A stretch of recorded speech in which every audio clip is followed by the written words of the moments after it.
4, 4, 3, 2, 1. Поехали.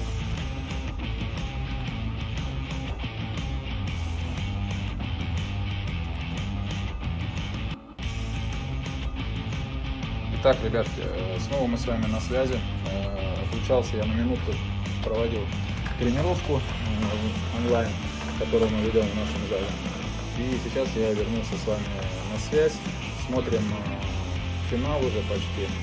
Очень интересно придумали они в этот раз, кто выходит в финал. Теперь идут на выбывание. И сейчас я вам скажу, что и как. Пока я вижу тоже, что и вы. Очень много помостов, штанги, потому что я только что присоединился. 10 часов подряд, извините, но стримить это очень много. Поэтому мы делаем паузу, я отвечаю по своим делам и как могу сразу возвращаюсь и заливаю это по частям, чтобы вы хотя бы что-то могли тоже потом посмотреть. We wondered who would make the first costly mistake in the 7th and final event, and it turns out it was Pat Vellner. He is not advancing into round 3. Unofficially, he has finished 13th place in the event. The 10 men who have advanced: Bjorn Carl Gudmundsson, Cole Sager, Sam Quant, Jeffrey Adler, Saxon Panchik, Justin Medeiros, Heiner Kapelainen, Ben Smith, Travis Mayer, and Guy Mayers. We will cut the bottom 5 times once again, move on to one heat of 5 and then a final heat of 2 to crown the winner of event 7. And a lot of these athletes know what they've done. Maybe they have their third run, except for a few of the athletes, to clean up some mistakes. We've had a couple missed double unders, maybe some shaky lifts, not getting the bag exactly right. But as we move into this one, we're going to cut the field in half, going from 10 down to 5. And there still has been some separation between your top 5 and your bottom 5. I mean, we have all those athletes in the final heat. It was one of the fastest heats we had that Guy Mayers was in. Everybody's at 55 or less. And then we have the other second echelon of athletes that are about a minute or more. Starting us off 60 heavy double unders. Now, we've seen some athletes recover with a missed rep, and that was when we had a field of 20. That's not going to be the case moving forward. You're not going to have enough time if everybody can dial it in for these double unders. And then the touch and go snatches, you're going to have to move fast, but don't be out of control. Heat 1 of 2 here in round 3 underway. Bjorn Carl Gudmundsson, Sam Quant, Saxon Panchik, Jeffrey Adler, and Cole Sager all on the field. Top 5 times from round 2, moving on to round 3. Samuel Kwan in lane 2 in the blue top and gray shorts. His revolutions are absolutely cranking on this one, and that's the benefit of going a third round, because I know exactly how hard I can push. I have my rhythm, and then you can speed up towards the end. Gudmundsson, Quant, Saxon Panchik, and Jeff Adler all rep for rep. Quant is going to be the first man to the barbell. Here comes Bjorn Carl Gudmundsson, Saxon Panchik in the red. Jeff Adler is there as well, and Cole Sager. Adler through 2. Quant is now done. Panchik is next. Here comes Gudmundsson, and now Adler. Sager still on the barbell. Quant's going to take the heat. Panchik's going to finish second. Adler will be third, depending on where Bjorn Carl Gudmundsson came in. He slid across the line. Нужно поднять мешок и поставить его. И что с трансляцией? Что случилось?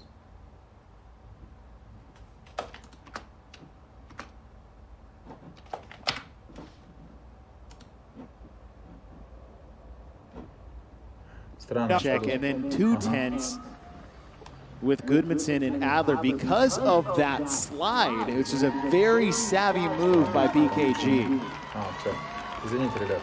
Sam Quant will take the heat as he is looking for his best finish of the weekend. He only has 1 inside the top 10. That was a 9th in event number 3, 16th overall coming into event 7. And as the field gets smaller, the margin for error narrows more than it even did when we started. But what Sam Quant did on the double unders, which was take the gamble of pushing the pace on the double unders to give himself a 2 or 3 second edge, which doesn't seem that much. But when he only wins by less than 1 second, that was the key for him to get the win in that heat.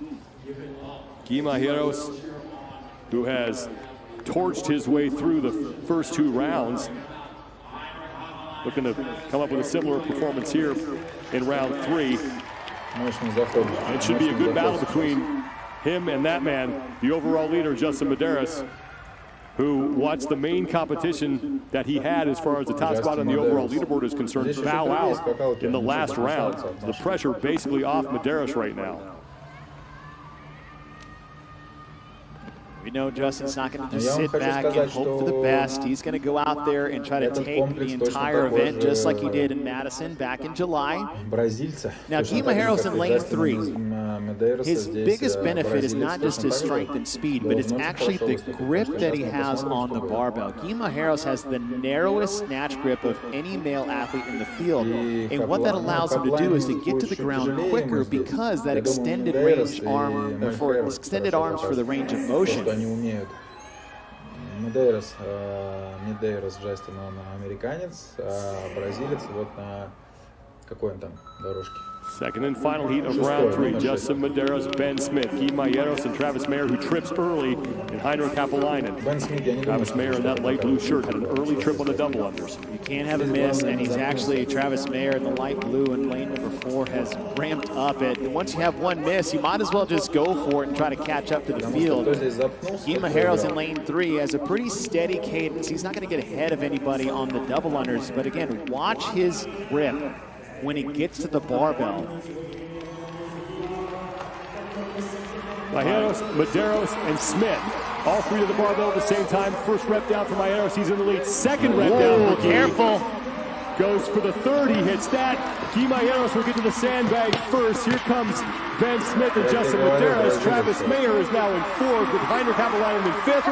Guy will win the heat. Medeiros will finish 2nd. Mayer in 3rd. Ben Smith will take 4th, and Heinrich Kapelainen will be 5th. Guimajeros, his fastest time yet, 52.38 seconds. Justin Medeiros, meanwhile, shaved about 4 seconds off his first time.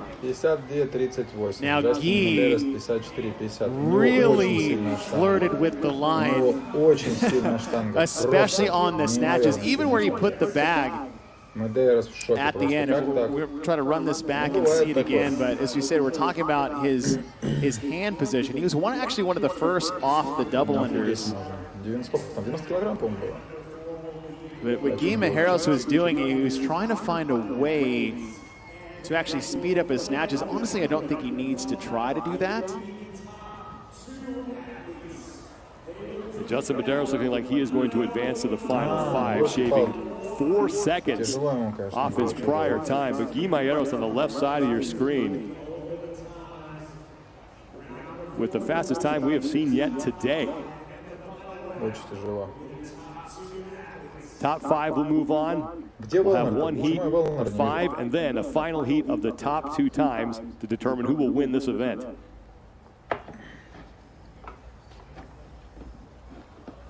Now, one more look at what just went down here. And Travis Mayer, who just sat down, had an early trip on the double unders, was able to overcome that, and then finish 4th place in the heat. All right, watch Guy. He's in the center lane. No trips, as you see. Mayer just to the right has that. If Mayer does make it into the next round, those things are not going to work anymore because we're going to cut the field down to 5. But I want you guys to watch Guy get off the rope and to the bar. I was talking earlier about his benefit is his obviously power and strength. So technically proficient with the snatch, but what he does here is he's going to shorten his extension to try to get under the bar first. So watch Guy, watch him just slide underneath the bar on the next rep. Right? He doesn't extend and he almost drops the bar because of it. He does the same thing on the 3rd one. Is that faster?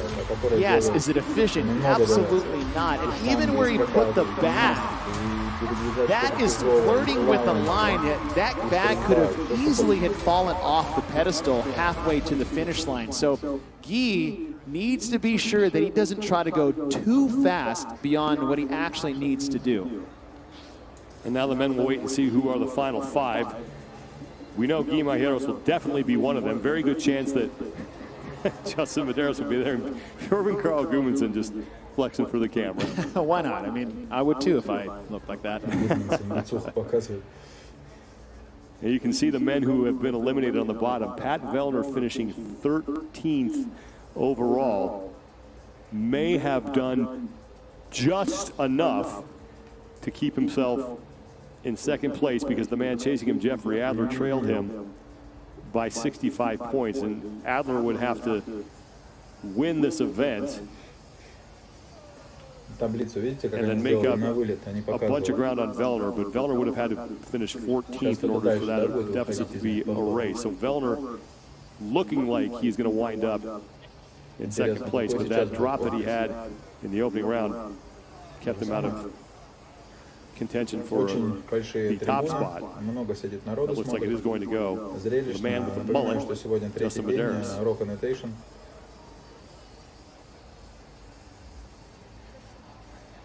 Масштабно, очень масштабно. Vellner and Chandler Smith sitting together. You know, we were talking about it during the break, but it's just it's this common story that we've seen repeat with Pat Vellner. It's just one mistake that you can go back and you can put your finger right on and be like, that's why. That's right there. That's what kept you. Go to the list off your head when you think about him at the games. Like, okay, 2017, run, swim, run, 2018, he fell off a cargo net, 2019, he stepped on a line, 2020, he was injured to no fault of his own, 2021, he would battle in a kayak. Here, the only duel for Vellner was between his foot and a revolver as he shoots himself in the foot in the second round. And it's got to be tough, and I can imagine that it's frustrating because he is a phenomenal athlete, one of the best we've ever had in the sport. And if he could just get a clean run, and it's only once. It's not like he's riddled with mistakes, right? He's not mistake-plagued. It's just one, but it's so devastating to the totality of his event. And I don't want to take away anything from Justin Medeiros because the guy has been absolutely phenomenal from start to finish. Nothing outside the top three. Zero events outside the top three in all 6 that we've had so far. So all credit to Medeiros, who is doing everything you would expect a champion to do, and he did the same thing at the CrossFit Games. The only event Medeiros won was the final, and we might see the same thing here. Medeiros does have one event win under his belt. That was event 4.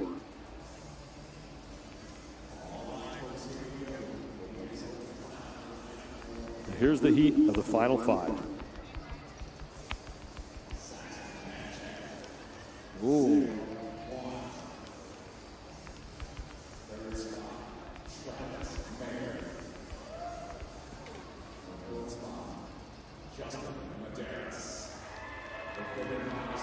Wow. Well, there you have it. This one's going to be fun. Panchik, Okay. Quant, Mayer, Medeiros, and Majeros, and the top 2 will move on. Now they have a whiteboard down there in the dugout that has all the athletes' names and all their times that they've done so far. So if I'm an athlete coming into this one, I was like, all right, where am I at relative to the 5 here? He's had a couple 58s. I've only had minutes. Tell you what, to get into the top 2, full send. Full send, make a mistake, because everything I've done to this point isn't enough to beat them, so I'm going to start taking some chances. Majeros doesn't need to take those chances. He needs to be very careful. We just showed you on the last event that he was trying to gamble, trying to get a little cute with speed underneath the bar, and he doesn't need to do that. And I only say that because the risk and reward is not worth the potential of dropping one of those lifts. Justin Medeiros and Guy Majeros will be right next to each other. 2 of them went head-to-head in the last heat, with Majeros getting the best of Medeiros in that one, but Justin shaved about 4 seconds off his first attempt on the last one. We'll see if he can get any faster here. And they're both seconds faster than Mayer, Panchik, and Quant so far. But Quant cranked the doubles in the last round. Let's see if he does the same thing. He'll be in lane 2 in the blue shirt. Top 2 move on here. Medeiros in lane 4, and the white actually has a trip up. And I was about to say, he is trying to spin that rope as fast as he can. Was able to quickly get back to work, but Travis Mayer, he didn't lose very much time because he's spinning it so fast, but what does that do to your focus going into the bar? Do you have a panic moment because you think you're behind? Quant is done. Maheros and Mayer done at the same time. Medeiros to the barbell next. Guy continuing to go touch and go. Maheros is done. He gets to the sandbag. Here comes Sam Quant. Justin Medeiros is there in third. Guy is across. Who's going to join him in the final? Wow. And it's going to be Sam Quant. Panchik and now Travis Mayer across. Justin Medeiros will not make it into the final, but his spot at the top of the overall leaderboard was extremely secure after Pat Vellner bowed out. And that was the fastest run we've seen by Guy Maheros, and he actually cleaned up his reps more on the snatch because he didn't have to stumble around. And that's what I was saying before. He doesn't need to have that quick, cute snatch technique. He can just do what he does. And poor Justin, look, I know he's going to walk away with the Rogue Invitational Championship for 2021, but that second and a half that he lost on that one miss on the double unders. Well, look, that's why the guy's a champion. Yes. Like, that's going to bother him. Didn't need it, but it's going to bother him. And it should. And if you want to be the best, it's about those little things pissing you off. I mean, look at that. That's the look. That's a look of a man who just lost the entire competition, and he just didn't win or make it to the final heat. Take one more look at this final heat of 5. And it was Medeiros in the white shirt who had that early stumble on the double unders, and that opened the door for Quant and Maheros. It's because he was spinning it so fast, and he hadn't practiced that yet. And look, the recovery was incredibly quick, but a second and a half. A missed double under, 3-5 seconds max, gone. So now where do you make it up? Well, it's going to have to be on the transitions and getting to the rope. But Guy Maheros, he's in lane 3, gets to the bar after Quant by about 3 seconds. Medeiros got there in 4th, and look at Guy Maheros. He does extend way more through the middle than he did in the other round. Nice clean run, no missteps.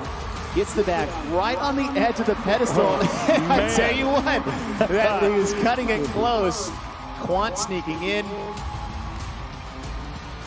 But Medeiros, again, one little costly mistake is going to keep him out of the final. Maheros and Quant are going to go head-to-head to determine who takes event 7.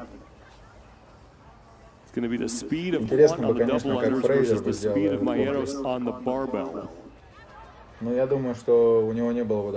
Maheros coming in 8th place overall, and he is looking to possibly put himself inside the top 5 here if he can win this event.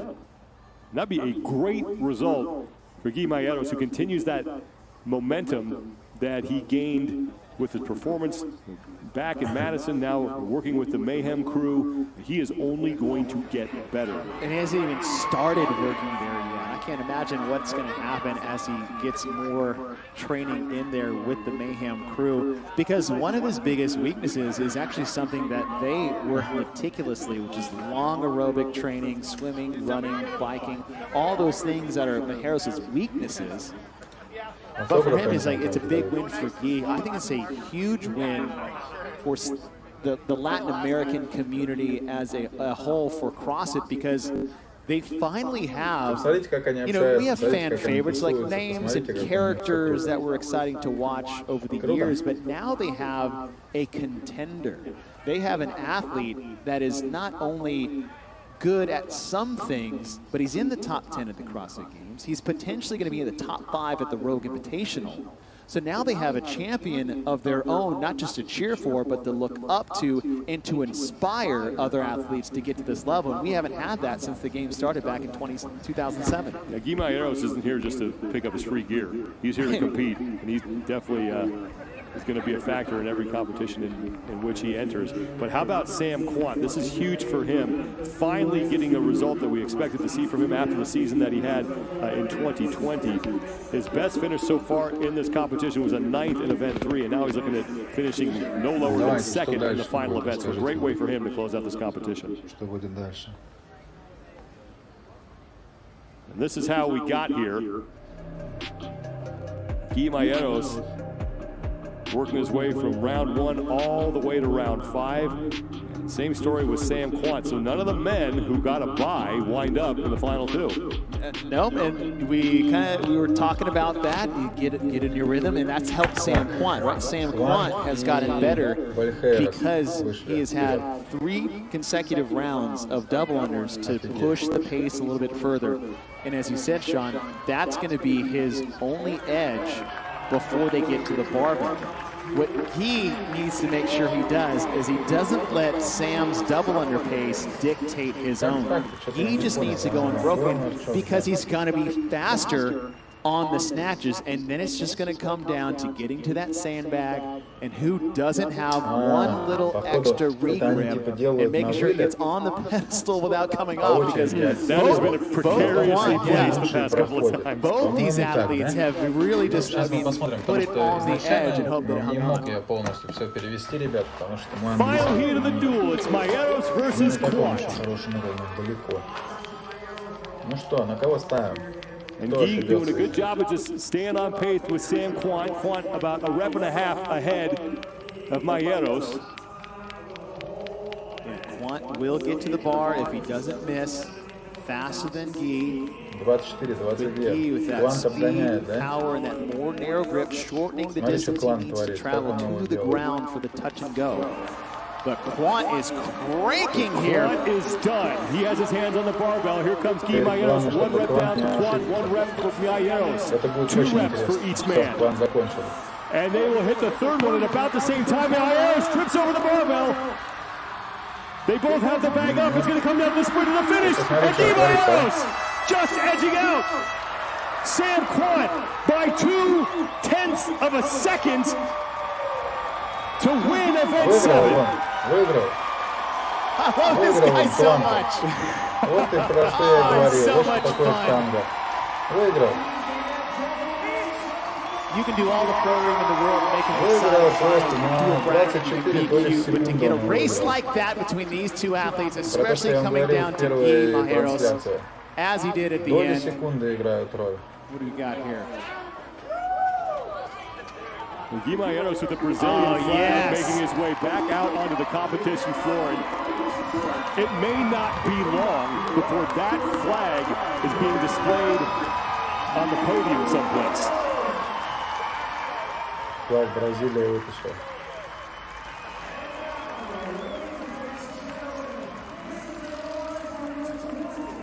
Guy Mayeros, who exploded onto the scene as a teenager. We knew it was going to take a little time for him when he made the transition from that division into the individual division. But he has arrived, and that man is going to add another gold medal to his collection as he walks away with the overall win here at the Rogue Invitational. Such a fun, great champion, so young. This 22. Показывает, что нужно радоваться. The way Justin performed, I think he got 3rd in this based off his time. So nothing outside the top 3 in 7 events. He did have 1 5th place finish. That was in event 6, but that was his worst finish. Chipper. But a 5th top to be 5, your worst. I mean, it's Fraser-esque. It is, and obviously it's still early in Justin's career, but the way he's competing, how he's winning, how he's keeping consistent across the board, it's okay to ask the question, is this the beginnings of the next dominant male in the sport? In the last 2 major competitions that we have had, he has won. And he's only 22 years old. And there's so much more room. And think about the two best Такой дед стоит, male да, competitors we've had in CrossFit. Rich Froning, Matt Fraser. Started right around 26 or 27 is when their careers began. Medeiros is 4 or 5 years ahead of that and already performing like this. Let's send it down to Kiki Dixon, who is with your 2021 Rogue Invitational champion. Justin, in your very first Rogue Invitational appearance, you have now been crowned king. What are your biggest takeaways? Man, it was just really awesome. I mean, coming after the games is obviously my best competition up to date, but there was obviously a lot of things I had to work on coming up. So this offseason, we have a really good game plan to pretty much just hammer those weaknesses. And coming out here, we had a lot of those events that really just tested those things that I needed some work on, and I was really happy to come out here, and I think I had a lot of top 3 finishes. So I was just really pumped up about that, and just to have my whole family here. They come to every event that I do, so just to hang out with them, see the whole crowd here and everyone cheering me on, it was just so awesome to be here. You do talk about your support system a bit. They travel with you. They're behind you 100%. What does tonight's celebration look like? Oh, it's just we're just going to hang out, eat some pizza, and just have a good time. I mean, we literally have a group of like 15, 20 people that came out here, so just kind of go back, celebrate with them. They've been watching my journey since I was 12 or 13 years old when I first started CrossFit, so to see where I started and where I am now and them to be there with me the whole way has just been super cool experience. So I'm really looking forward to going, hanging with them, and eating some good food. Congratulations, Justin. Awesome, thank you. Пропустил я, конечно, много. There is the Medeiros cheering contingency, as he is now Пока вел the champion трансляцию, of the да, 2021 поэтому Rogue Invitational. чуть-чуть мы не в теме, но суть, And в принципе, I think he's going понятно, to need кто a bigger выиграл. trophy case. And Justin Medeiros talking about Смотрите, как CrossFit в Америке 12 or смотрит. 13 years old when he started. So really, I mean, doing CrossFit for near a Сколько мы decade. отстаем по развитию вообще And фитнеса, that's да? been the Как story они about the young проводят athletes that are массовые, in this мы event. The отстаем. Emma Хочется, Carries, чтобы Mel все-таки Bryant, как-то это Haley начиналось Adams, Guy популяризироваться, Maheros. да? Like, these guys have Люди been должны doing знать, что CrossFit as long as есть some of the CrossFit в best that России, we есть have in the хорошие sport. атлеты. They just started 10 Его years можно ago when they were смотреть. 12 or 13 years old. Justin Medeiros is your 2021 Rogue Invitational champion for the men, but we are not done. We're going to go through it all over again with the women, so stay with us here at the 2021 Rogue Invitational. Хорошая реклама они запускают крутую. Уже показывают. Да.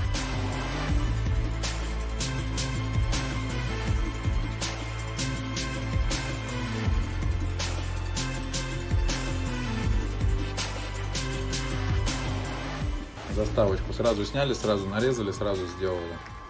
Крутой уровень.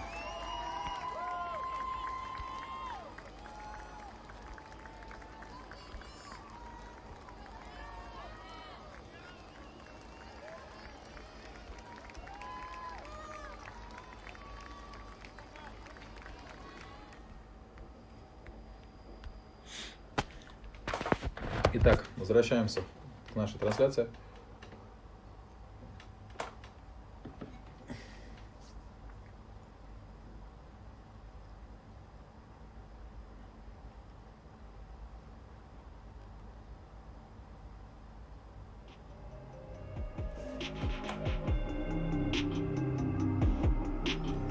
Музычка у них прикольно играет здесь такая.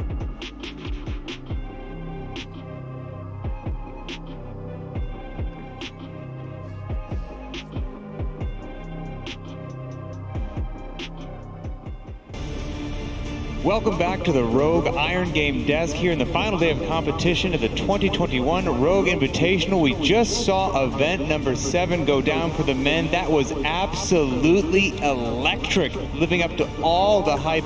China, it's been a while since I've seen you just that fired up, screaming at the monitors, turning around, looking at the athletes. Dude, this was the most exciting event I've ever seen in my 12 years of CrossFit. That was amazing. your men's standings at the end of the competition. Justin Medeiros, your overall winner at the Rogue Invitational. Big congratulations. First place to, 645 points, winning handily. Second place, Pat Vellner. Number 3, Jeffrey Adler. We will have more men's coverage later at our end of day show, but the women's competition for event 7 is fast approaching. China, that men's leaderboard, I mean, what do you think? Well, Justin was in a tight race with Pat, but then with this final event, all these unknowns, he just ran away with it. And the more I watch him, the more I'm excited to continue watching him. He makes it easy to be a fan. The men's were amazing, but we've got the women's standings for you as we prep for event number 7. After 6 events, Tia Claire Toomey back in the lead, Annie Thorsdottir in second place,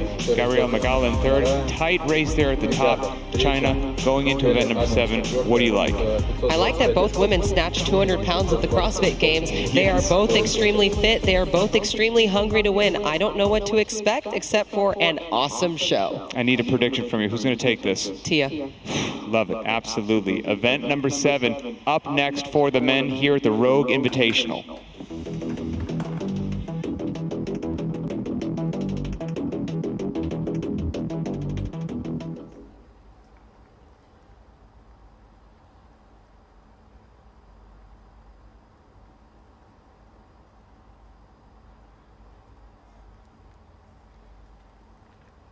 Что дальше-то будет? Конец? We've had 6 events. Now we get to have a duel. Event number 7 is up next at the 2021 Rogue Invitational. Dread it, run from it. Destiny arrives all the same. Вот про что я вам говорил, что у Роба очень огромный охват, очень мощный взгляд.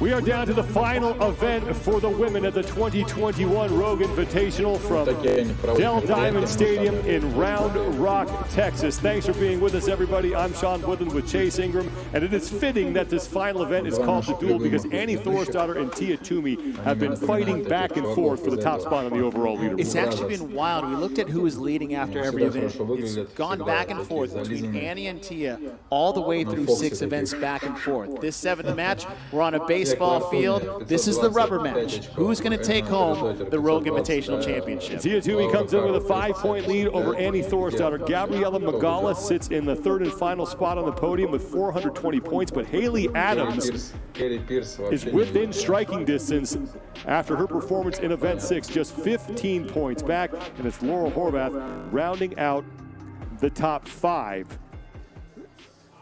The duel is going to go fast. It is. We saw it for the men's side. Everything right around 60 seconds or less. 60 heavy rope double unders into 3 squat snatch at 145 pounds. And then we have a 165-pound sandbag onto a 44-inch platform. Again, this is the heaviest weight we've ever seen for a sandbag for the women in live CrossFit competition. And I'm looking at the top 5. They're going to get a bye, so that's going to be great for Haley.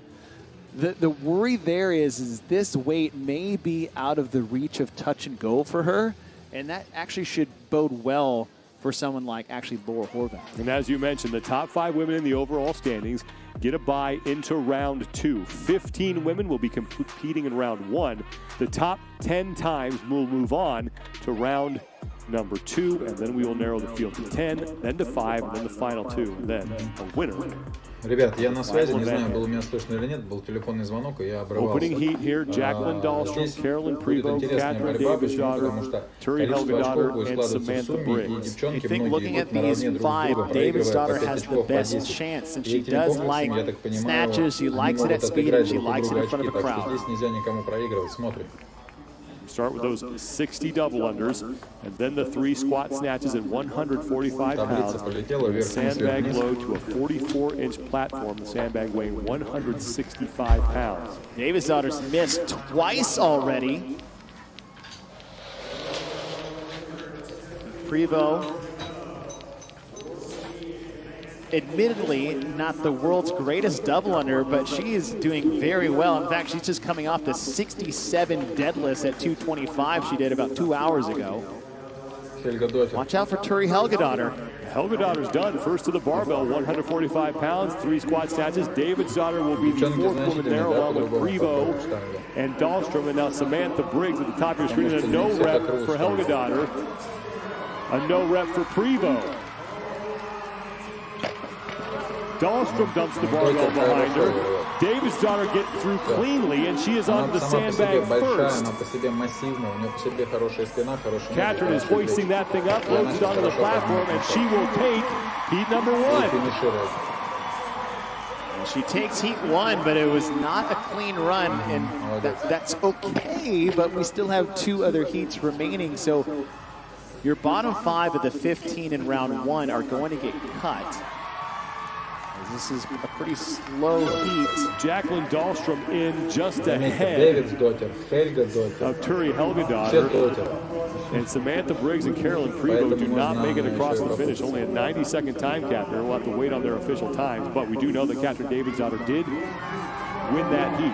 So 2 heats remaining here in the opening round. Now this 145 is still the same weight they actually used in the snatch event in Madison. That was that touch-and-go tiebreaker that the athletes had. So that's not unfamiliar weight for these athletes. But doing it after sprinting with that heavy rope for 60 reps. Catherine David's daughter will take a seat and wait and see what happens here in the final 2 heats to see if her time will be good enough to move on. David's daughter 16th place overall coming into this event. Her best finish was 5th place in event number 3. Second of 3 heats. Taking the field, Emily Rolfe, Danielle Brandon, Ariel Lowen, Emma Carey, and Christy Ermo O'Connell. Кристина и Рамон, да? We've seen Emma Carey in the red shorts and blue top, second from right of your screen. Take some risks during this competition, push the pace a little bit. She definitely needs to do that here. And this is a great opportunity to get outside your comfort zone. You're pretty much set where you are on the leaderboard for these athletes.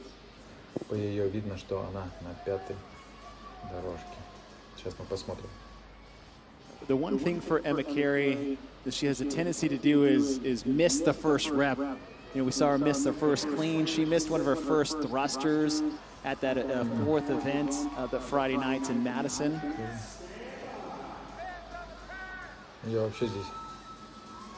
Second of 3 heats here in the opening round. And Emily Rolfe, an early trip closest to the camera. I'm looking at Danielle Brandon. She definitely has the speed and the skill sets to at least take this heat.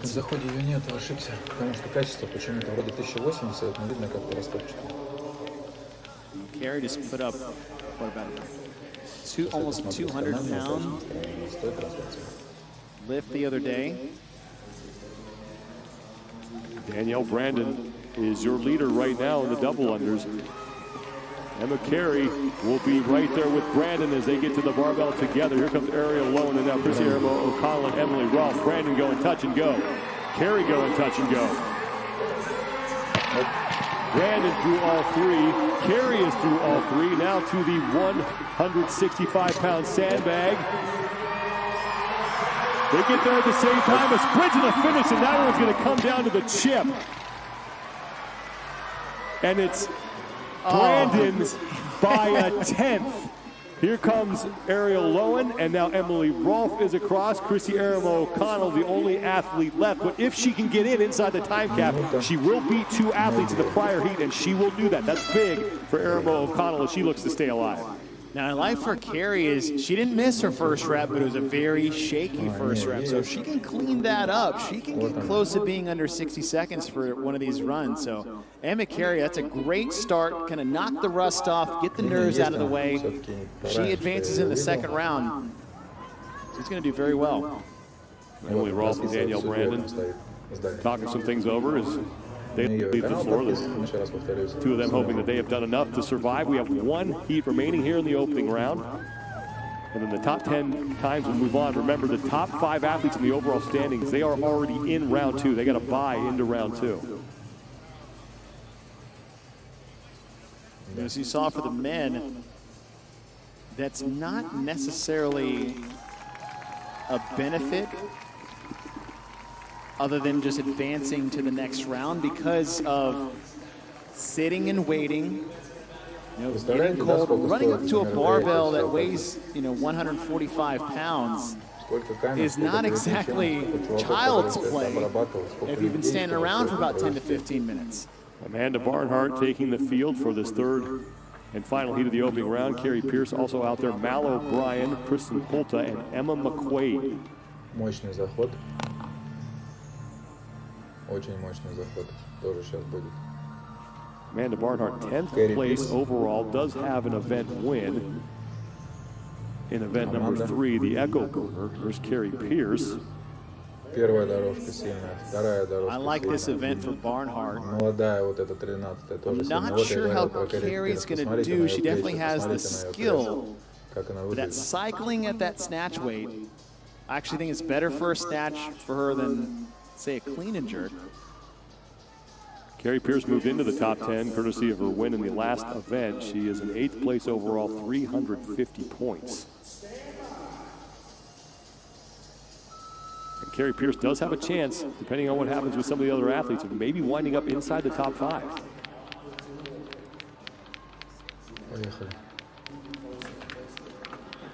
So far, all 5 of these women staying clean on this initial set of 60 double-unders.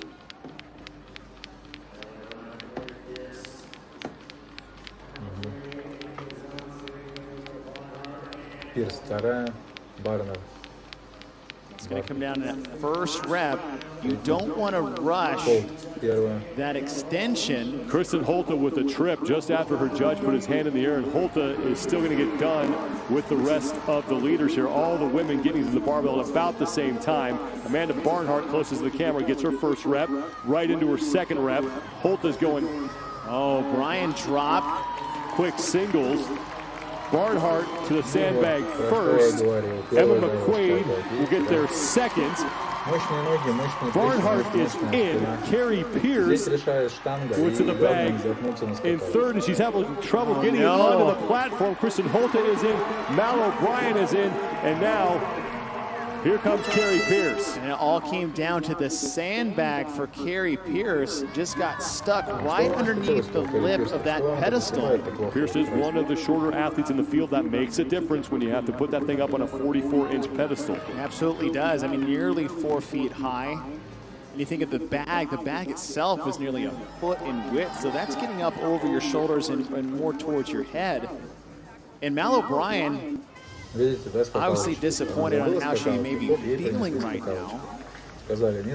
She had to do singles on her snatches.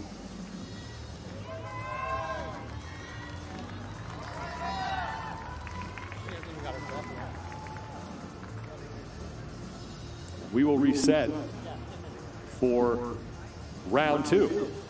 One more look at that final heat.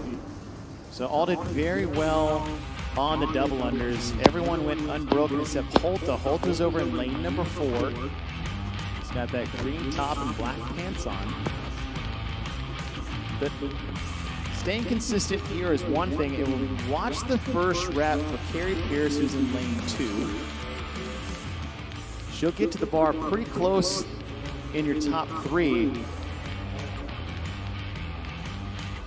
But it was pretty shaky. And then Mal O'Brien above her in lane 3, fully capable of going touch and go at this weight. She is one of the stronger athletes in the field, even though she's only 17. So watch Pierce's first rep.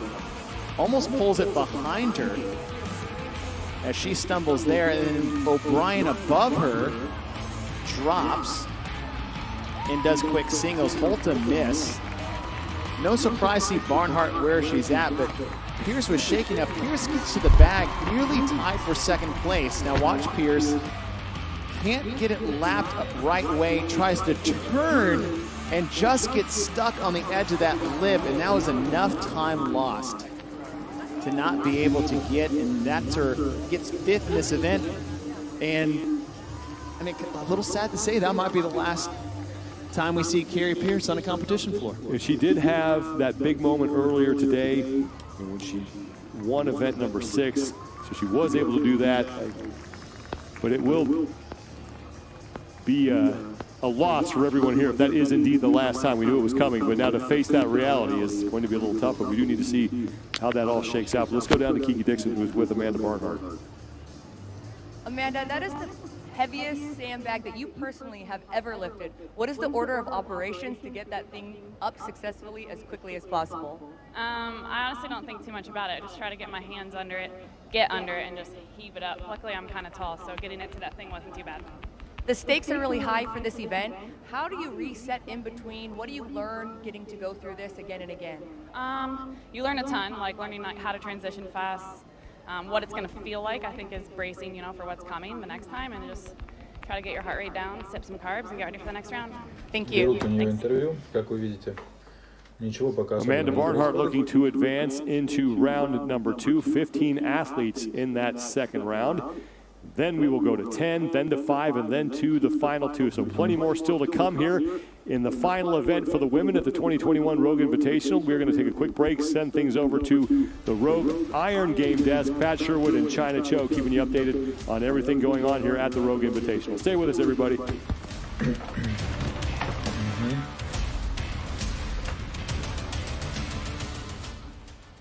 Тоже, ребят, если честно, подустал немножко, потому что, ну, достаточно такие долгие соревнования, очень большие перерывы, и не час вести, я скажу так. Поудобнее нужно кресло, оно у меня есть, правда, но нужно чуть-чуть, когда все под это делать так, как студию, чтобы никого не было, ты сидел один, было комфортно.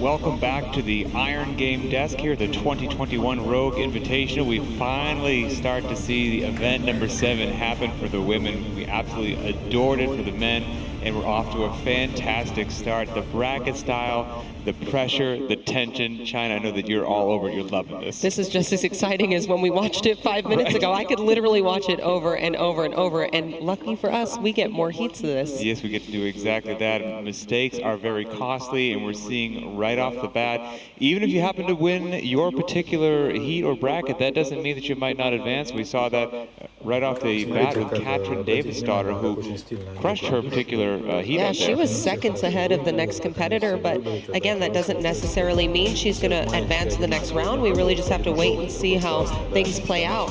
She had a nice smooth run. We're also kind of curious to see on the women's side of the house, what would be the best technique with the barbell? Would it be some touch and goes? Would it be fast singles? That was kind of up in the air initially. Yeah, with the men we saw a lot of touch and go. With the women we kind of saw half and half, although we haven't seen the top 5 women go yet, so we can't really decide on what's best, I think, until we get to see all the competitors go. And even after that initial heat, as we move on to the next one, we saw even more touch and go happening out there. So when the next round of women came out there, Danielle Brandon put on an absolute clinic. Yes, she did. Made that weight look super, super light. But then the youngster, Emma Carey, was hot on her heels with that sandbag, and it was a photo finish, but Danielle did take the win. Good on her.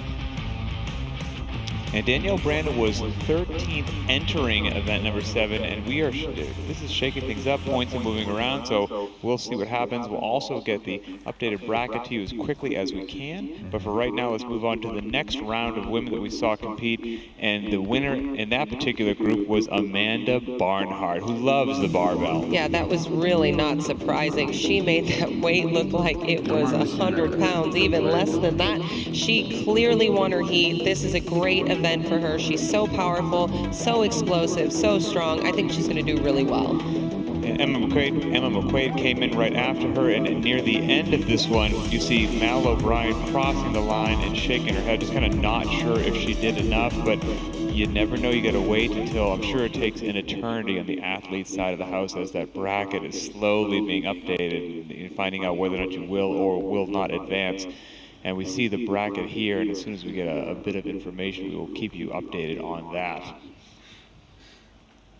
But this looks like it is going to be just as fast and furious as it was for the men, with sub-1 minute times in the future. Carrie Pierce qualifies. Emily Rolfe. Mal O'Brien is in. All right. Kristen Holta. Catrins Davis' daughter. Ariel Lowen. Это они сейчас оглашают заходы. Кто с кем Emma будет McQuaid. Emma Carey. And Amanda Barnhart. And Danielle Brandon. There we go. Those will be your women moving forward. China, out of those women, who do you like? Oh, it's so hard to choose. I like all of them, but I think Amanda looked really, really solid, and I think she's just going to get better as she goes. I think that was just a nice little warm-up teaser for her. The more she gets to lift that weight, I think the easier it's going to get. Solid call. I'll keep it interesting and say that Danielle Brand is going to have the fastest time here. Put some pressure on her. She's fiery. I could see that. And also, we're going to see Tia Toomey and the overall leaders when we come back. Don't go anywhere. More on event number 7 here at the Rogue Invitational.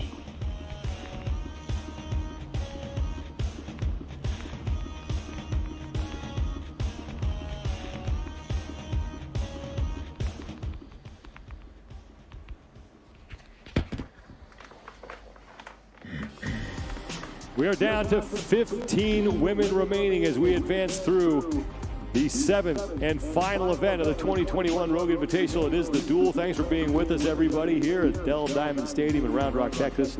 Sean Woodland and Chase Ingram with you. And now the athletes who got the bye Yes. will be out there first.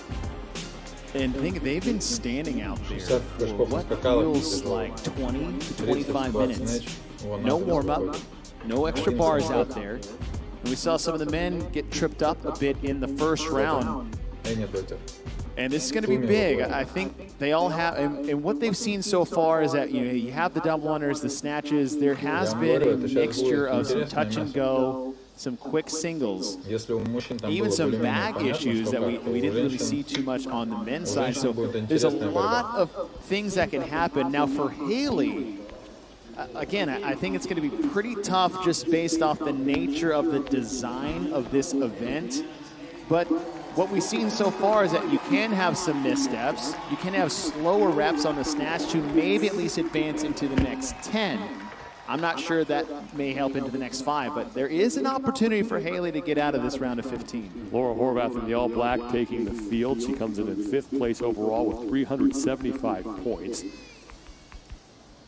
Gabriella Magala will be next to her. Then Tia Toomey, her overall leader, by 5 points over the woman who will be to her left, Annie Thorstadter, and then Haley Adams will be on the outside. And there is Tia Toomey, comes in with 525 total points. And remember, in the men's version of this event, none of the athletes who got a bye advanced to the final 2. That's right, and we said all the time leading in is that there's no room for error, and unfortunately for Pat Vellner, he had one misstep, and that kept him out of the round of 10. So that is a reality check for all of these athletes, that no one is immune to having that happen to them. First heat of round 2 is underway. This is the first time these 5 women have gone through this event. Таблица полетела вверх. Форвард 10, 11, 12, lane 12, 3. Туми 15. Center lane.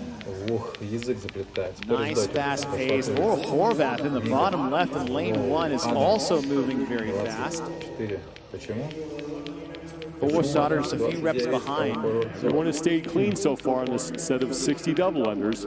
Horvath approaching her final 10, looks to be the first woman to get to the barbell. Tia Toomey's judge's hand is in the air now. Annie Thorstadter is Judge's hand is in the air. Horvath and Toomey to the barbell at the same time, and a missed rep for Horvath. Toomey has hit her first 2, and now going touch and go. The third one is done. Toomey will be first to the bag. Thorsdottir had to wrestle with her rep, and Annie is putting the barbell down to reset. Toomey will take the heat. Laura Horvath will finish second. Gabriella Magala is in third. Annie Thorsdottir trying to get that bag hoisted up, and Haley Adams is fighting with it. Thorsdottir trying to get it over that lip. And it's going to be Haley Adams who gets in ahead of Annie Thorsdottir, and Thorsdottir is in trouble right now. She knows it. 1:20.03 seconds. The top 10 times will advance, so keep that in mind. The bottom 5 times will get cut. 1:20.03. Annie Thorsdottir disappointed, but we still have 2 heats to go. Tia Toomey wins the heat, the only woman among the 5 to go sub 1 minute, 58.70 seconds.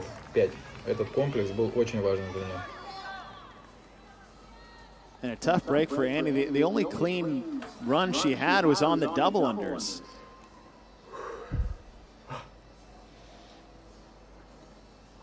Something about being in second place in this event. So starting things off, no one had any issue with the rope. I like the cycle rate that Laura Horvath has down in lane 1 in the black. Tia Toomey as well. Haley Adams up the top right in the pink. A bit slower cadence. She bounces a little higher than the other women do. But watch when Annie gets to the bar. She's in lane 4, and she just doesn't have, it just doesn't look comfortable on any rep that she has. So Tia and Laura will get to the bar basically at the exact same time. Laura even missed her first rep, but Annie had a slow setup, has to step forward on this one. At the second lift, she nearly drops the bar off the platform, has to stop, reset, and steps all the way forward again. And a sloppy run for Annie. And then at the end, she got her bag stuck underneath the pedestal that she couldn't, no matter what effort, she just had to, she would have had to just drop it and reset. So just tough break for Annie Thorsdottir. Second heat, Carrie Pierce, Mal O'Brien, Catherine Davidsdottir, Kristen Holta, and Emily Rolfe. It looks like we get bonus Pierce. Carrie Pierce made it into this round, so she had some trouble with the bag as well. This, you know, this is her final event as an individual competitor. If she cleans up her run, like I said, she was a little shaky on the snatch. She had her bag stuck on the pedestal at the end there. She cleans this up, she could find herself moving up in the top 10. Carrie Pierce on the lead pace with Catherine Davidsdottir and Kristen Holta on the set of 60 double unders. So far, looking like every athlete has stayed mistake-free. And it's Kristen Holta who will be first to the barbell. Catherine Davidsdottir will be second, followed by Emily Rolfe and Carrie Pierce. And here comes the youngster Mal O'Brien. Holta looks very good in lane 4. Carrie misses her first rep. Final rep is done for Kristen Holta, and she will move on to the 165-pound bag. Here comes Catherine Davidsdottir. Holta is in. A great result for Kristen Holta as she looks to move on to the final 10. Here comes Catherine Davidsdottir, and a no rep for Mal O'Brien on the barbell. That's her second no rep miss. And there's a lot of trouble for Emily Rolfe as well. So we have 10 seconds until Annie Thorsdottir's time. This could be big for Annie as Carrie Pierce has the sandbag up on the pedestal. She will come across. And now Annie Thorsdottir is getting some help as Emily Rolfe is across. And now here comes Mal O'Brien. So that's 2 athletes. This is, man, this is so reminiscent of what we just saw Pat Vellner have to go through. So Annie gets 5th in her heat. 3 beat her in this one, so she is sitting in 9th or 8th overall. And like we were waiting to see what happened to the Vellner in this one is 2 places. 2 places, it's all it's going to take. How about Kristen Holta? who has really poured it on here late. After 3 finishes outside the top 10, nothing but finishes of 7th or better. Event 4, 7th, event 5, 5th, and then event 6, she finished in 3rd. Everyone had a nice clean run, just like we saw in the previous heat. Now Holta, she's in lane 4, green top, black pants, top right side. In the first run, she actually had a miss on the double unders, and then had to make up some ground on the snatches. So Holta would get done just at about the same time as David's daughter. But what you need here is, again, fast reps on the snatch, clean reps even more so. And look at the difference between David's daughter and Holta. Holta get a nice receiving position, solid up, where Katrin has to take the step forward. And look at the bottom part of your screen. Carrie misses her first rep. O'Brien goes touch and go. She didn't do that in the first round, but then misses her 3rd rep, and then ended up missing again. And then for Carrie Pierce, she had gotten stuck again on the sandbag, but got it up in just enough time to get under that 120 time for Annie. And Pierce sneaking that bag on at the very end might be that one part that keeps Annie out, depending on what happens here. The 3rd and final heat of round 2, Ariel Lowen, Emma Carey, Danielle Brandon, Amanda Barnhart, and Emma McQuaid.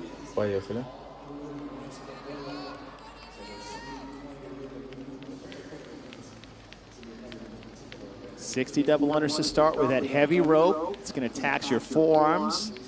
You're going to have to spin that with your shoulders a bit more, and those are all things, that shoulder stability, that shoulder fatigue that you need dialed in for this rep. 145 is not anything you can look past, and we've seen it give some athletes some fits so far. Amanda Barnhart up in lane 4. Barnhart first, now second to the barbell. Emma Carey was able to get her hands on that first, and she misses her first rep. Barnhart and Brandon are clean so far. Brandon and Barnhart to the bag at the same time. Here comes Emma Carey. Barnhart and Brandon in a foot race. Barnhart's going to win that. Now Emma Carey is going to get across. Ariel Lowen is struggling with the bag as Emma McQuaid is coming across, and Ariel Lowen is in. So nobody goes sub or goes beyond 120, and that is bad news for Annie Thorisdottir.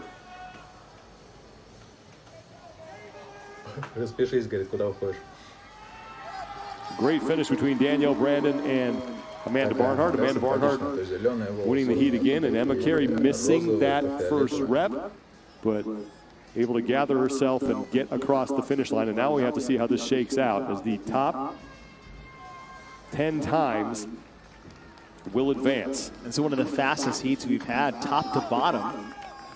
Very few mistakes. The only one we saw was from Emma Carey, who missed her first rep, which is becoming a little bit of a habit for her. Usually that's a sign of rushing. You're moving a little too fast. Obviously the event dictates that, but you don't need to rush your reps. You just need to make sure you don't have to do any extra. And usually when you rush, you get a miss, and there's the extra rep you're going to have to do. But a good response from Emma Carey is we've seen other athletes miss and miss again because, okay, now I rush that. Now it's panic mode, so I rush again and I miss the next one. And so a good recovery from Emma Carey. Hopefully that's enough to keep her in. And if she can get herself a clean run, I'll be curious to see how she handles it. Maybe give yourself an opportunity to get in the top 5. One more look at that last heat as Annie Thorisdottir looks on. Toomey will most likely be moving on. But Emma Carey is in the second lane from left. And no issues. Danielle Brandon, lane 3, had a little bit of a slow start. She just couldn't get her rope around in front to get things going. But even in that slow start, she had a great fast finish between her and Amanda Barnhart. Now, Emma Carey in lane number 2, very fast cycle rate. She actually gets to the bar first, barely ahead of Amanda Barnhart, who's up in lane 4. As we're about to get off the rope, watch Emma Carey. Lane 2. She's going to run to the bar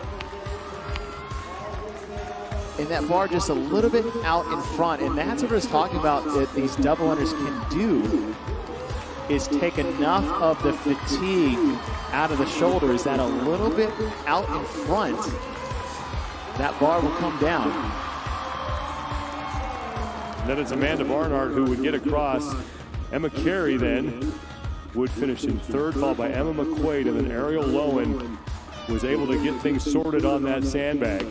And that might have kept Annie Thorisdottir out of the round of 10. We're going to take a quick break. We'll go back over to the Rogue Iron Game desk, and then when we return, round 3 of the final event here of the 2021 Rogue Invitational. Давайте уже, не томите. Хочется уже покушать пойти и к сну готовиться, потому что завтра начинается тренировочный план, первый. Я не тренировался неделю почти, так как у нас локдаун, придется из дома мне делать зал. Только как мне выходы делать и на кольце, это вообще, конечно, непонятно всегда. Welcome back to the desk here at the Rogue Iron Game, day 3 of competition at the Rogue Invitational. We are making our way through the final event for the women, the duel.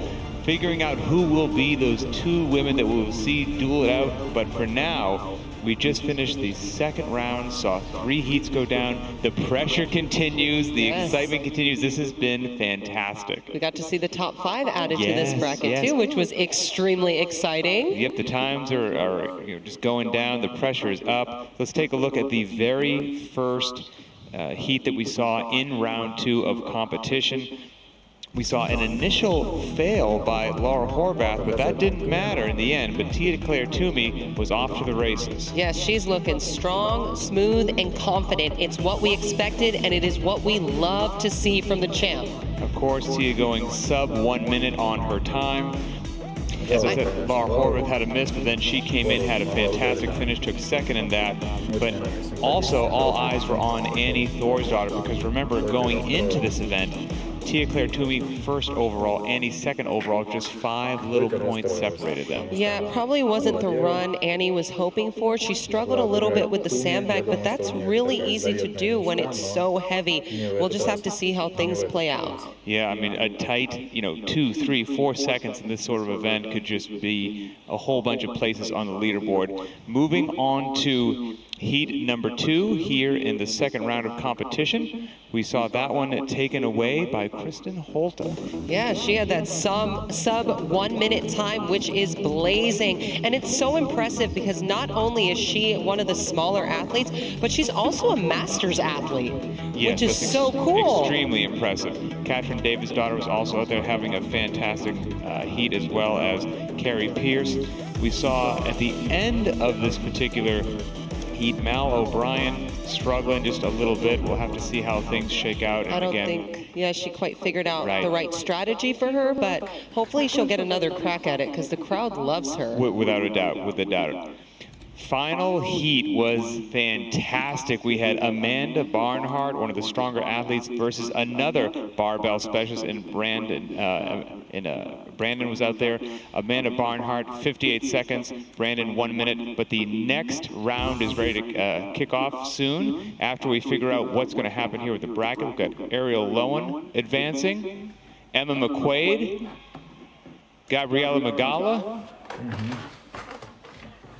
Emma Carey, Katrin Davidsdottir advances, Laura Horvath, Danielle Brandon, Amanda Barnhart, heat 2, Tia Toomey as well in heat 2, and Kristen Holta, the final competitor to move on. That's going to be an epic race. Looking forward, pick your horse there, what do you think? I am so impressed with Kristen Holta. Again, she's a smaller athlete. She's a masters athlete. She was a podium finisher at the 2019 CrossFit Games. I'm going to go with her. All right, I'm going to take another chance. Even though Barnhart beat Brandon on the last one, I think Brandon is going to flip the switch and go for it. So I'm going for Danielle Brandon on this. More competition coming up. The stakes are high. Event number 7 continues.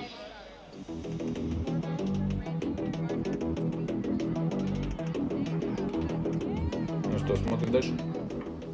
Что будет? We are down to the final 10, and as you just saw, Annie Thorisdottir does not make it in to the next round, meaning that Tia Toomey, looking to become the three-time Rogue Invitational champion here, as she has all but locked up the title of the 2021 version of the event. There's a look at your final 10. Carrie Pierce did not make it in, and her competitive career is now officially done, and glad we got to see her one more time on the competition floor, and she will retire. I think we've said it before and we'll say it again, as the greatest American woman to compete in this sport. And it's been an absolute pleasure watching her compete from all the way back. You know, that 2015 class, this is kind of the last year we're seeing a lot of these athletes compete. Pierce, Tia, this may be Tia's last year, depending on what happens. Holta, and a lot of other these athletes coming in right then. They're starting to go away. It's been awesome to watch her career. And the incredible thing about Carrie Pierce is that she made it to the CrossFit Games the first time in 2015 with only 6 months of experience under her belt, and she has come up with some very memorable performances in the process. You think about Mary at the CrossFit Games at Atlanta. You talk about that as the first of the final 2 heats take to the field. Ariel Lowen, Gabriela Magala, Katrin Davidsdottir, Emma Carey, and Emma McQuaid on the field.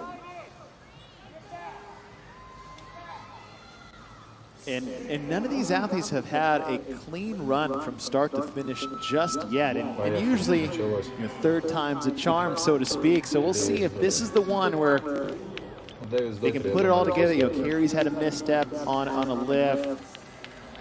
Lowen had some trouble with the sandbag. Davis was a little shaky on the receiving position for those snatches, but 3 rounds in, maybe you finally got warmed up, you found your rhythm and technique, and this is where athletes start sprinting through this a little bit faster. Gabriela Magala is in the pink top. Coming into this event, she was in 3rd place, the 3rd and final spot on the podium. She still has some work to do here because Laurel Horvath is still alive. Horvath is in the next heat. Carey gets to the bar first again. She'll make her lift, but still that big step forward. Much better on the second one. Emma Carey is through her 3rd, and she will be first to the bag along with Katrin Davidsdottir. Top 5 times advancing to the final round. Carey having trouble with the bag. Davidsdottir has it on the pedal, so she will win. Here comes Magala, followed by Carey and McQuaid.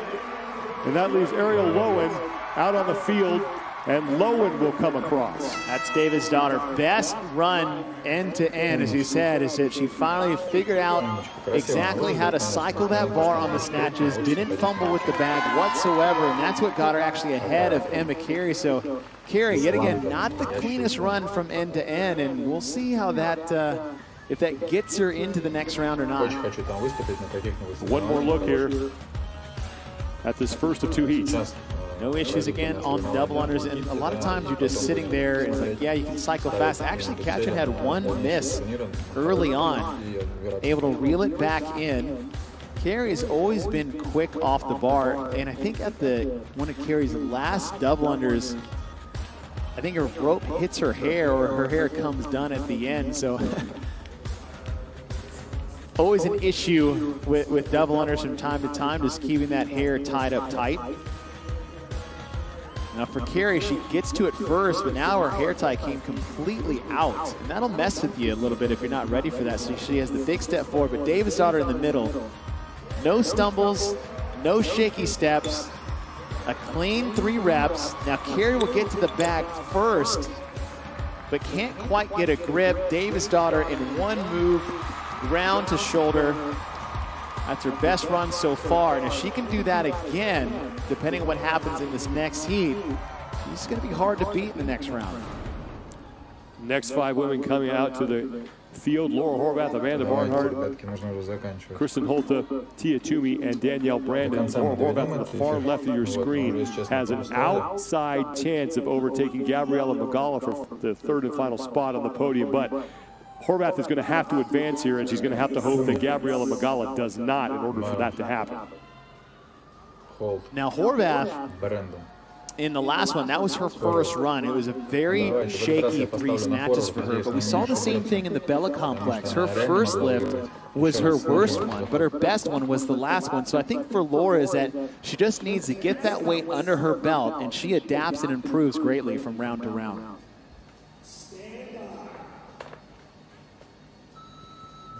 Second and final heat of this round of 10 is underway. After this, we will go to the round of 5 and then a final matchup of the top 2 women. Nothing is for sure.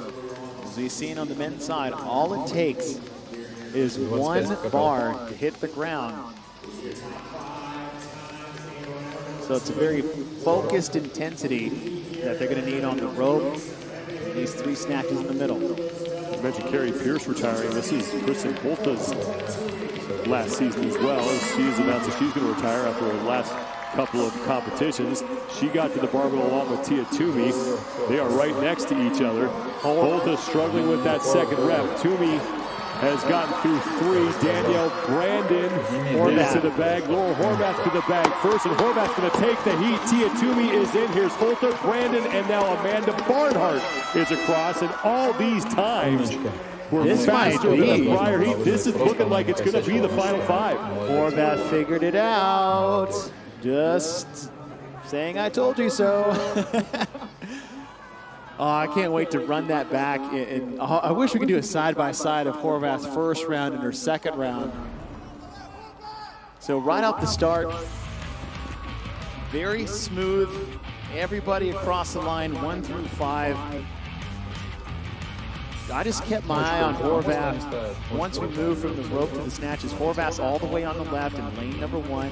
As we said, in her first round, every rep she had was very shaky, not in control, and that really slowed her down a bit.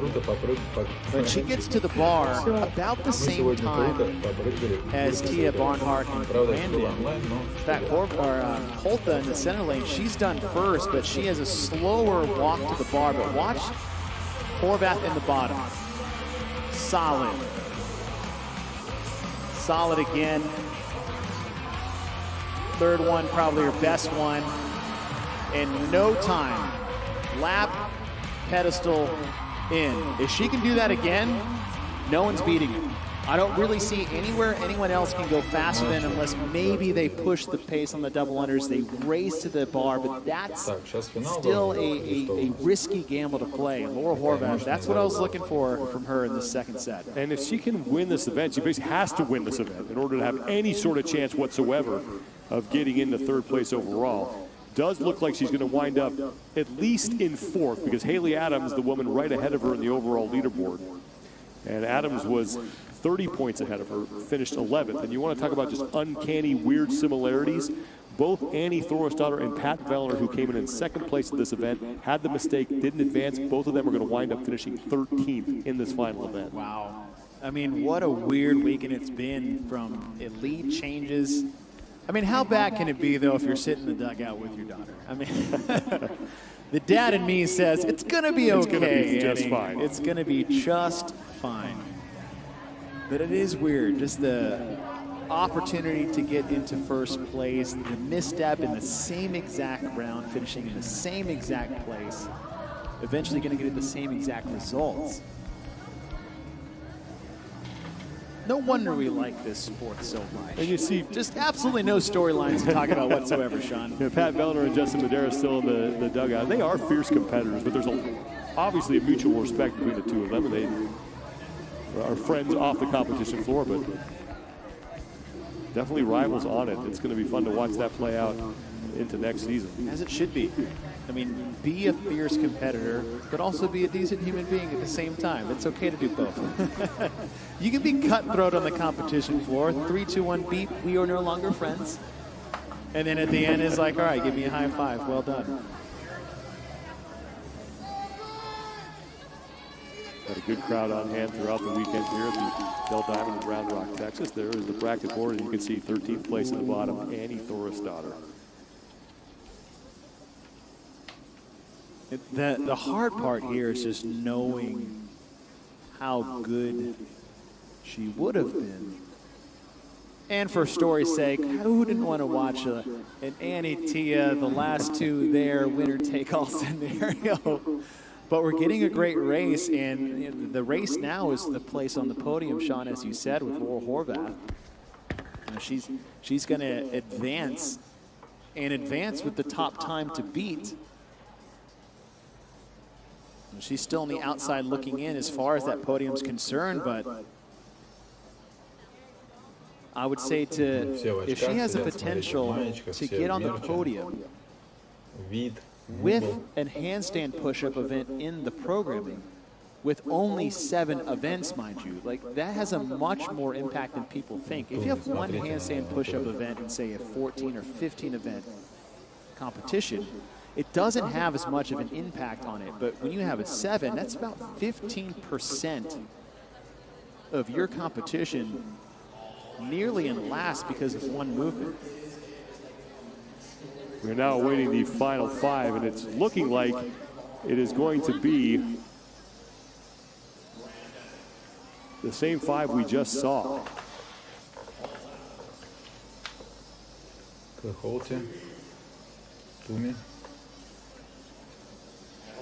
Wow. Well, the big thing here is that it was the fastest heat. No mistakes by any of them across the board. You were only advancing 2 into the next round. They're putting the placements up for the women who did not make it in. So Gabriela Magala finishes in 7th place. That's going to be good for 70 points. And the best that Laura Horvath can do is win the whole thing and earn 100, but she could make up 30. And she trailed by 45. So it doesn't look like Laura Horvath is going to be able to make up that deficit on Gabriela Magala. That's unofficial right now. I think the biggest separator, if they all have a clean run, now is going to be getting to that bag without tripping over your barbell, for one, and just getting the hands underneath in a position that may not be the best, but just hoping for the best, trying to lap that to the pedestal as fast as you can. It's going to come down to the sandbag for this one. Amanda Barnhart, Kristen Holton, Laura Horvath, Tia Toomey, and Danielle Brandon. Horvath has the fastest time coming in from the previous round. She's in lane 3, in the middle lane. Just a great fast turnover. Holton and Toomey, all of them are spinning fast, so there's not going to be a lot of separation here. You can see actually Horvath looking at her judge. Форвард тоже от нее не отстает. Я поближе чуть-чуть взял микрофон, чтобы когда в него говорить, лучше слышно. Последний комплекс, чтобы хорошо было слышно. Есть, закончили. Туми убегает, Форвард тоже подбегает, хватает штангу, раз. Хорошо вставилась. 2. Хорошо вставилась вместе с Туми. Она обгоняет ее. 3. Отлично. Теперь главное через штангу хорошо прыгнуть. Все, и отлично поднять мешочек. Давай, давай, давай, давай, давай. Умница. Все, умница. Выиграла Туми. Toomey is going to finish in 2nd. Here comes Danielle Brandon, followed by Holta. Amanda Barnhart's going to take 5th. So it's going to be a showdown between Tia Toomey and Laura Horvath in our final round. And Laura Horvath almost tripped over her barbell. In fact, she has actually had one of the slowest rounds on the double under. But again, her cycle rate on the snatches got her just ahead of Tia. Now Barnhart, who has one of the faster times that we've seen in 3 rounds, had a misstep on the barbell. So there's not a lot of separation. Horvath's in the middle in lane 3. And about halfway through, she's going to turn her head and look at her judge. And a lot of times what that tells me is that she's already lost count to where she is, and that's a distraction. And you can see her bouncing a little bit higher, trying not to miss, where everyone else is dialed in, looking forward. And she gets on the platform last to Barnhart. Look at Barnhart in the bottom part of your screen. Rushes the rep, doesn't extend all the way through, trying to move too fast. And then all it takes in this group. And Horvath, ooh, that bag is teetering on the edge. Right on the edge. And here we go, Laura Horvath, Tia Toomey. The worst Laura Horvath can do is second, same Victoria Tia Toomey. And if Horvath does finish second, it will be her third second place finish in this competition. Her fourth of fifth or better. But what kept her really off the podium was the 19th place finish in event number 6. She also had a 12th and an 11th in events 4 and 5. So she had a stretch there where she had finishes outside the top 10. But now looking for another top 2 finish here. Looking at Tia Toomey on the left. She's in the phase about what they just went through. And here's the thing with Tia Toomey is we said they went back and forth with Annie all weekend long. And Annie this weekend almost had a near perfect performance. Just to be ahead of Tia, just behind Tia, again, exchange leaderboard positions for 6 events. But that's what it takes to beat or even push an athlete like Tia Toomey is near perfection. And when that doesn't happen, the floodgates open as far as the disparity between points on the leaderboard. Laura Horvath and Tia Toomey in the final 2. So unlike the men, 2 women who did get a bye wind up as the final 2. Horvath, Adams, McGalla, Forrestdottir, and Toomey did not have to compete in round 1, and now Toomey and Horvath remain.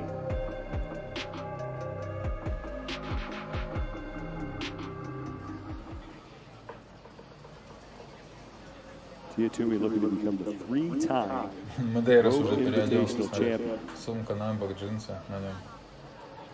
And there's minimal separation between them. The only time Tia got Horvath was in their first round.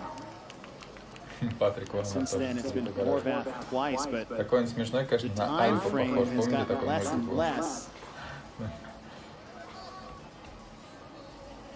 Horvath making her third appearance here at the Rogue Invitational. Her first was in 2019. She finished 19th there. That sort of kicked off a series of unfortunate events for her where she just couldn't seem to get on track. But last year in the virtual competition at the Rogue Invitational, she took 5th. And now looking at another top 5 finish in 2021. Туме сейчас надо собраться. Как мы видим, Туме Хорват сидит. Сейчас им нужно будет зарубиться. Не кисло зарубиться. Still having a chat. Probably enjoying being spectators now that their work is done. Tia Toomey and Laura Horvath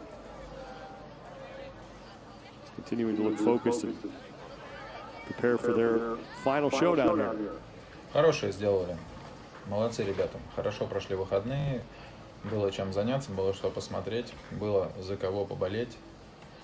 Жалко, что, конечно, повторюсь, не было наших ребят, еще не было Романа Хленникова, не было Саши Ильина, на кого можно посмотреть, я считаю, из России. И не буду говорить еще почему.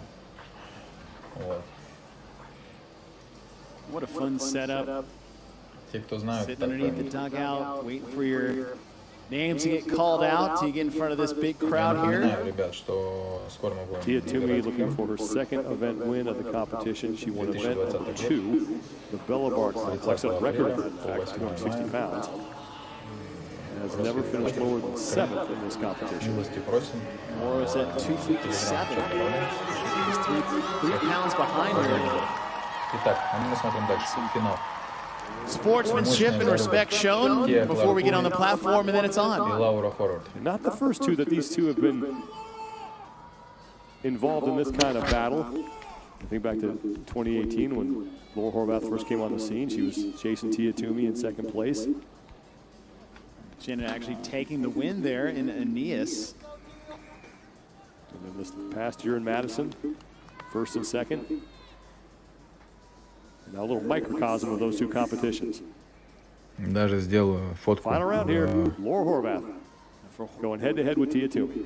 Horvath, she just needs to not break on the double unders. And then it's kind of her game once they get to the barbell. Which is crazy to say when you're talking Tia Claire Toomey.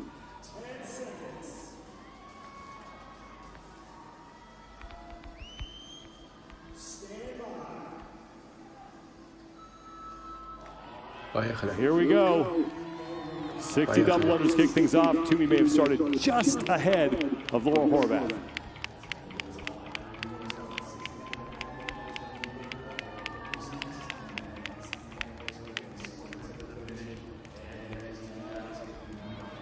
So far, both athletes mistake-free on these 60 reps. Toomey is a bit faster than Horvath is.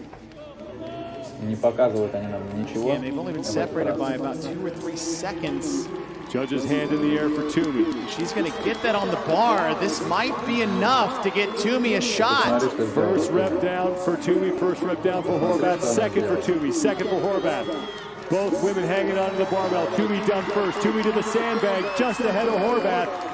Toomey gets it up and onto the pedestal, and Tia Toomey is going to win event 7, and she is your 3-time Rogue Invitational champion.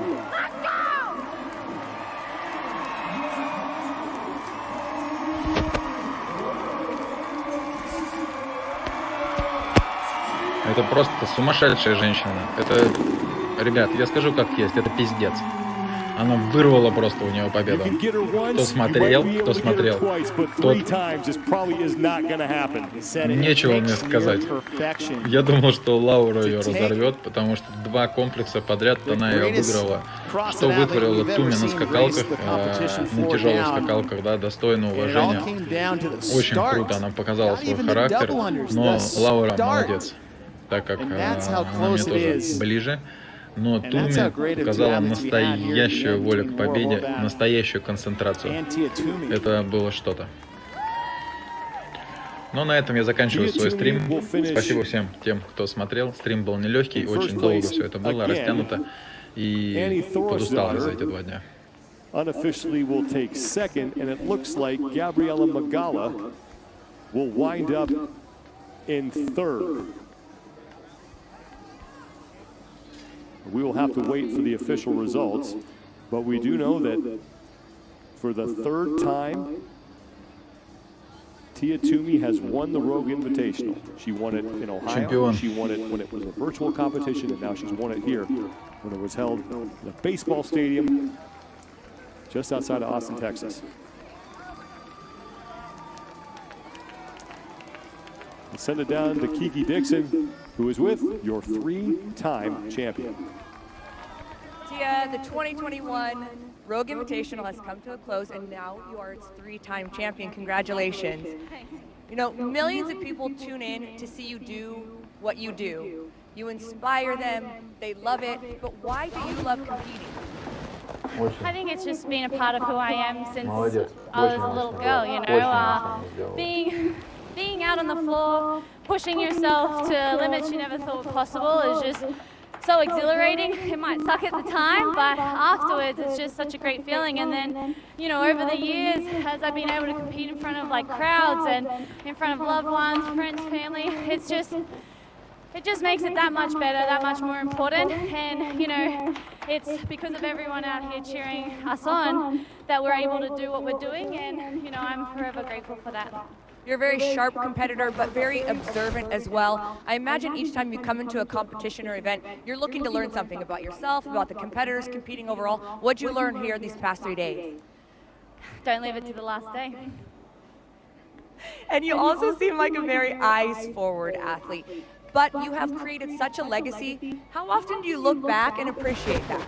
on a daily basis, you know, I have to, otherwise I get so consumed on trying to get better, and you know, there's always hard days that you don't feel like you're progressing forward, and then you have to look back on the journey that you've done and the things that you've, you know, gone out and put yourself through, and you're like, okay, yeah, no,